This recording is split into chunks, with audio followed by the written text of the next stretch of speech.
sujet. Est-ce que cette think tank, parce qu'on entend le nom, mais on ne sait pas vraiment la signification. Alors, un think tank, c'est un centre de recherche indépendant sur les politiques publiques qui produit des évidences scientifiques pour éclairer les décideurs politiques. Donc, c'est comment la science peut éclairer la décision politique.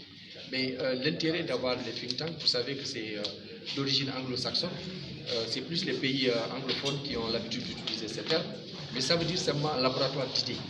Comment aujourd'hui il est possible de réfléchir de la manière la plus approfondie avec les évidences les plus précises. Parce que souvent, ça devient ce que j'appelle souvent du waxakhalat. Si chacun doit se prononcer sur tout, on manque de mobiliser des réponses précises par rapport à des réponses scientifiques pour permettre justement aux décideurs politiques, mais pas seulement. Parce que parfois aussi, c'est comment aider le secteur privé à disposer des informations, comment aider la société civile à mettre du plaidoyer ou du lobbying pour permettre peut-être de faire avancer un certain nombre d'informations.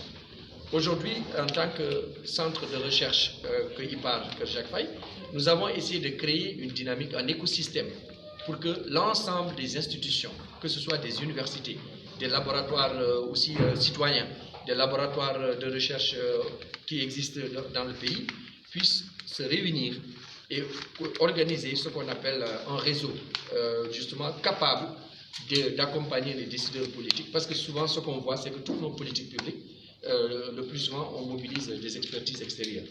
Aujourd'hui, on sait que ces expertises, même parfois, s'appuient sur les expertises locales. On est conscient que le Sénégal dispose de suffisamment d'expertise, mais encore, il faut que cette expertise soit équidistante, qu'elle ne soit pas partie prenante. Parce que si vous êtes partie prenante, on vous demande un avis, votre avis risque d'être partisan. Donc, comment faire pour sortir justement de chacun, quand quelqu'un prend une partie, il faut qu'il soit pour ou contre. Il faut qu'on ait des informations qui permettent d'abord, dans le processus décisionnel, de prendre les bonnes décisions et au bon moment. Un exemple, quand on a fait la brèche de Saint-Louis, on a vu qu'aujourd'hui c'est une catastrophe écologique. Mais est-ce que cette décision politique a été éclairée d'abord?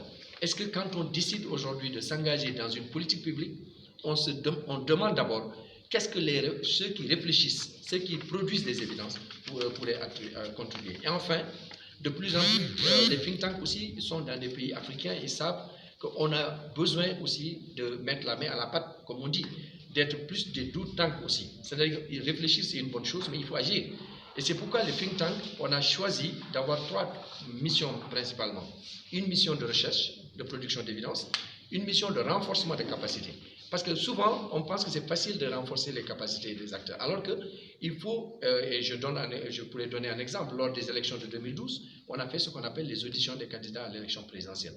Mais on a mobilisé l'ensemble, au moins 30 journalistes, pour les former sur les enjeux liés à l'agriculture, à l'emploi des jeunes, pour que quand ils interpellent les candidats, ça soit basé sur des évidences. Et enfin, c'est le dialogue politique.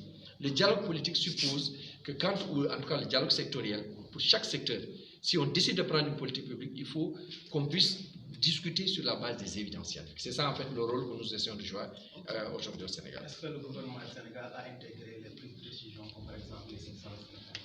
Alors disons, en tant que cadre organisé, pas encore, mais en tant que groupe individuel, nous sommes souvent sollicités. Par exemple, même dans l'élaboration de certaines politiques publiques, comme la dernière, même sur le compact, IPAR a eu la chance d'être mobilisé par le gouvernement du Sénégal pour l'accompagner à élaborer ce compact, ce qui est une très bonne chose pour les think tanks. Maintenant, la question c'est comment, dans la mise en œuvre, dans le suivi aussi de ce qui va se faire, qu'on ait des institutions indépendantes qui vont vous dire ce que la science dit. Après, la science et la technologie. Après, c'est à vous de voir, est-ce que politiquement vous pouvez mettre en œuvre ou pas, mais ça, c'est un autre domaine et où, effectivement, chaque acteur a un rôle à jouer. Pour parler du réseau sénégalais des think tanks, est-ce qu'ils sont combien ce réseau? Combien d'associations se retrouvent dans ce réseau? Alors, pour l'instant, on avait fait une cartographie. On était à une trentaine au maximum.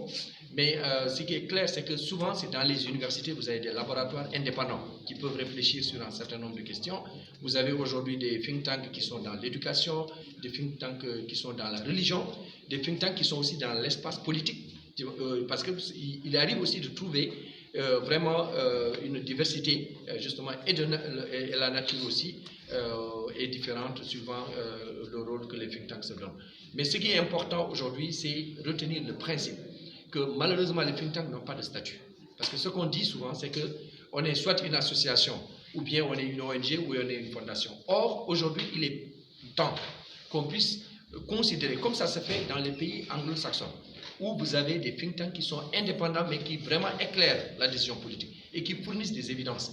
Aujourd'hui, à l'IPA, nous avons la chance de travailler avec la NASA sur l'impact de l'agriculture sur l'horizon 2050 des changements climatiques. Comment ça va impacter à l'horizon 2050 l'agriculture sénégalaise. Donc, c'est des modélisateurs, c'est des chercheurs sénégalais, des jeunes parfois, qui ont des compétences. Si on travaille avec la NASA qui va utiliser cela pour les États-Unis ou pour dans le monde, mais comment faire pour utiliser ces sciences pour notre propre société? D'abord, nos questions sont claires. Nos questions aujourd'hui, c'est des questions de gouvernance, c'est par exemple énergétique, des gouvernances politiques. Comment aujourd'hui des acteurs scientifiques peuvent éclairer le débat politique? Et je crois que ça, c'est un intérêt que le Sénégal pourra vraiment